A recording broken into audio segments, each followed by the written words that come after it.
ओम नमः शिवाय। ओम श्री भगवते वासुदेवाय नमः। स्वागत है आपका हमारे चैनल श्री वचन में। आज हम कार्तिक महात्म्य में अध्याय 9 बताने जा रहे हैं।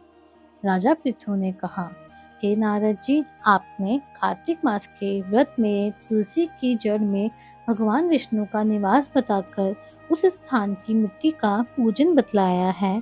अब मैं श्री तुलसी जी के महात्म्य को सुनना चाहता हूँ। तुलसी कहाँ और कैसे उत्पन्न हुई, ये बताने की कृपा करें। नारद जी ने कहा, हे राजन, एक समय जब देवगुरु बृहस्पति और देवराज इंद्र कैलाश पर्वत पर शंकर जी का दर्शन करने के लिए गए तो शंकर जी ने उनकी परीक्षा ली। उन जटाधारी दिगंबर ने उनका मार्ग में ही अनुरोध कर डाला।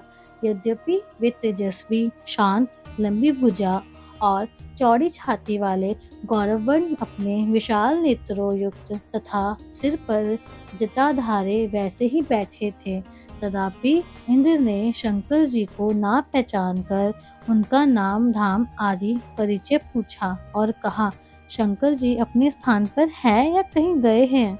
इस पर उस तपस्वी ने कुछ नहीं कहा, परंतु त्रिलोकीनाथ के ऐश्वर्य से गर्वित होकर इंद्र कब तक चुप रहते।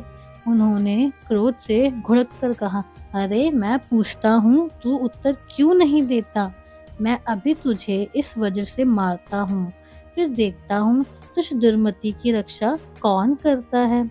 फिर जो ही दिगंबर को मारने के लिए हाथ में वज्र लिया, त्यों ही भगवान शंकर ने वज्र सहित उनका हाथ स्तंभित कर दिया और विकराल नेत्र कर जो ही उन्हें देखा तो ऐसे विदित हुआ मानो वह दिगंबर प्रज्वलित हो उठा और तेज से जला देगा।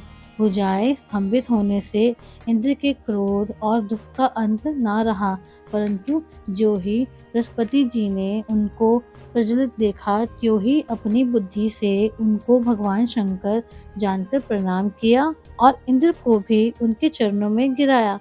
फिर बृहस्पति जी बोले, हे दीनानाथ, अपना क्रोध रोककर इंद्र का अपराध क्षमा कीजिए।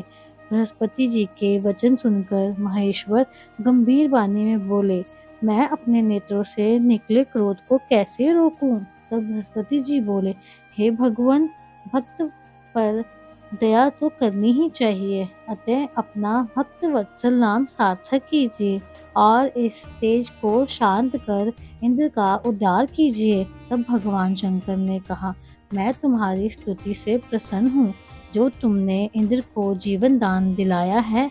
अब मैं तुम्हें अपने वरदान द्वारा जीव नाम से विख्यात करता हूँ। मेरे नेत्रों की अग्नि अब इंद्र को पीड़ित नहीं करेगी। ऐसा कह शंकर जी ने अपने माथे से निकले हुए तेज को क्षीर सागर में डाल दिया। फिर लीलाधारी भगवान अंतर्ध्यान हो गए। इंद्र और बृहस्पति दोनों भय से मुक्त होकर परम सुखी हुए। इस प्रकार जिनको जानने की इच्छा थी, उन्हें जानकर इंद्र और बृहस्पति अपने स्थान को चले गए। धन्यवाद। अगर आपको हमारी कथा पसंद आई हो तो वीडियो को लाइक करें, शेयर करें और सब्सक्राइब करें हमारे चैनल श्री वचन को।